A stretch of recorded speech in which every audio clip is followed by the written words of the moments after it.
ఆంధ్రప్రదేశ్ రాజకీయాల్లో ఆత్మాభిమానానికి నిలువెత్తు రూపం, అన్యాయంపై అలుపెరగని పోరాటం చేసిన కాపు సింహం దివంగత ముద్రగడ పద్మనాభం భౌతికంగా మనల్ని విడిచి వెళ్లినా ఆయనకు సంబంధించిన ఒక్కో సంచలన సంఘటన ఇప్పుడు సోషల్ మీడియాలో దావనంలా వ్యాపిస్తోంది. ఏ ముద్రగడ అయితే నాడు మెగాస్టార్ చిరంజీవి సినిమా కోసం అప్పటి అధికార యంత్రాంగాన్ని ఏకంగా అజేయ శక్తుల్లాంటి ముఖ్యమంత్రులను సైతం ఎదురించి ప్రాణాలకు తెగించారో అదే ముద్రగడ నేడు కన్ను మూస్తే మెగా బ్రదర్స్ ప్రవర్తించిన తీరు ఇప్పుడు తెలుగు రాష్ట్రాల్లో పెను దుమారం రేపుతోంది. అసలు 1989 నాటి ఆ కిర్లంపూడి థియేటర్ వివాదమేంటి? బాలకృష్ణ సినిమా కోసం ప్రభుత్వం ఒత్తిడి తెచ్చినా, కరెంటు కట్ చేసినా, ఆఖరికి చిరంజీవి స్వయంగా ఫోన్ చేసి సినిమా ప్రింట్ వెనక్కి పంపించేయమన్నా అగ్గిపుల్ల వేసి పెట్రోల్ పోస్తా గాని ప్రింట్ ఇవ్వను అంటూ ముద్రగడ ఎందుకు గర్జించారు? అంతటి వీరాభిమానం చూపించిన ముద్రగడను జనసేన డిప్యూటీ సీఎం కనీసం ఎందుకు పట్టించుకోలేదు? చివరకు ముద్రగడ భౌతిక కాయాన్ని కడసారి చూడడానికి కూడా చిరంజీవి రాకపోవడం వెనక ఉన్న అసలైన నమ్మక ద్రోహమేంటి అనే ఇంట్రెస్టింగ్ విషయాలతో సాగే మన కిరాక్ కబుర్లు స్పెషల్ ఎక్స్క్లూజివ్ స్టోరీని ఇప్పుడు చూసేద్దాం రండి. అది 1989వ సంవత్సరం. నాటి ఉమ్మడి ఏపీలో ఎన్నికల వేడి రగులుతోంది. అదే సమయంలో అటు నందమూరి బాలకృష్ణ, ఇటు మెగాస్టార్ చిరంజీవి సినిమాలు బాక్సాఫీస్ వద్ద పోటాపోటీగా తలపడుతున్నాయి. అప్పటికే టీడీపీ వ్యవస్థాపకుడు ఎన్టీఆర్ అధికారంలో ఉన్నారు. ప్రభుత్వ అండదండలతో కిర్లంపూడిలో ముద్రగడ కుటుంబానికి చెందిన థియేటర్లో ఆడుతున్న చిరంజీవి సినిమాను తీసేసి బాలకృష్ణ సినిమా వెయ్యాలంటూ స్థానిక నాయకుల నుంచి తీవ్ర ఒత్తిళ్లు మొదలయ్యాయి. కానీ ముద్రగడ అంటేనే తగ్గేదేలే అనే రకం. దూకుడుకు, పట్టుదలకు మారుపేరు. థియేటర్కు సీల్ వేస్తామని అధికారులు హెచ్చరించారు. ఎంఆర్ఓ బెదిరించారు. ఆర్డీఓ వచ్చి గొడవ చేశారు. సాక్షాత్తు నాటి జిల్లా కలెక్టర్ చర్చలకు రమ్మని పిలిచినా నేను రాను, వీలైతే మా మేనేజర్ని పంపిస్తా అని కరాఖండిగా చెప్పారు ముద్రగడ.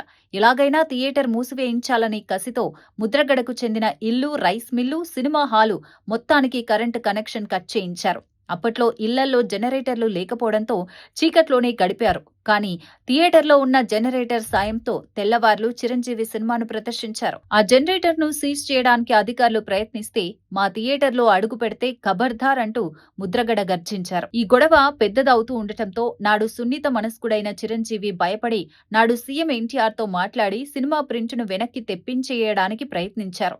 చిరంజీవి ఆఫీస్ నుంచి మనుషులు థియేటర్కు రాగానే ముద్రగడ చూపిన తెగువ చరిత్రలో నిలిచిపోయేది. ప్రింట్ తీసుకురావడానికి వచ్చిన మనుషులను చూసి ముద్రగడ తీవ్ర ఆగ్రహం వ్యక్తం చేశారు.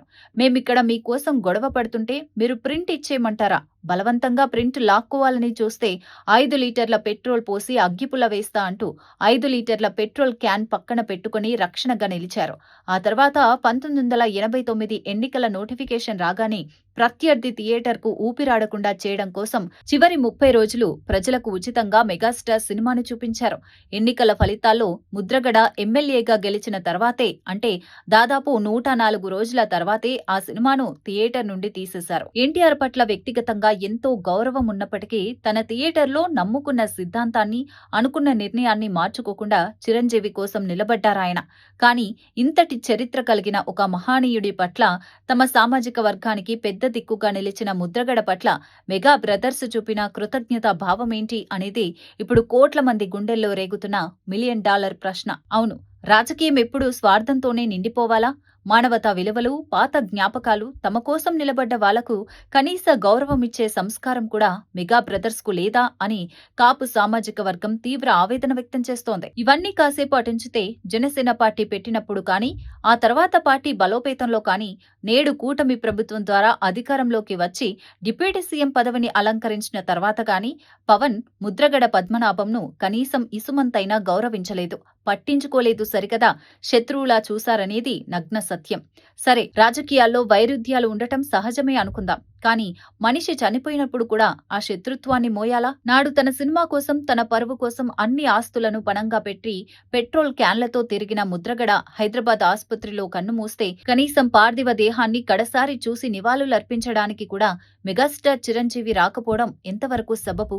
చెన్నైలోనో విదేశాల్లోనో ఉంటే అనుకోవచ్చు, కానీ హైదరాబాద్లోనే ఉండి కూడా రాకపోవడం మెగాస్టార్ కృతజ్ఞతారహిత వైఖరికి అద్దం పడుతోందని సోషల్ మీడియాలో కాపు యువత మండిపడుతోంది.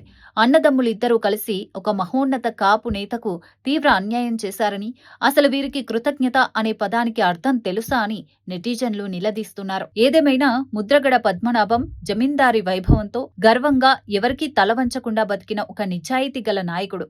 నాడు ఆయన చేసిన సాయాన్ని మెగా బ్రదర్స్ మరచిపోయినా చరిత్ర మాత్రం ఎప్పటికీ గుర్తుంచుకుంటుంది. జోహార్ ముద్రగడ పద్మనాభం. చూశారుగా, నాడు మెగాస్టార్ కోసం ముద్రగడ చేసిన ఆ విరోచిత పోరాటాన్ని, నేడు మెగా బ్రదర్స్ చూపిన కృతజ్ఞతారహిత వైఖరిని. మరి చిరంజీవి, పవన్ వ్యవహరించిన తీరుపై మీ అభిప్రాయాన్ని కింద కమెంట్ రూపంలో తప్పకుండా షేర్ చేయండి.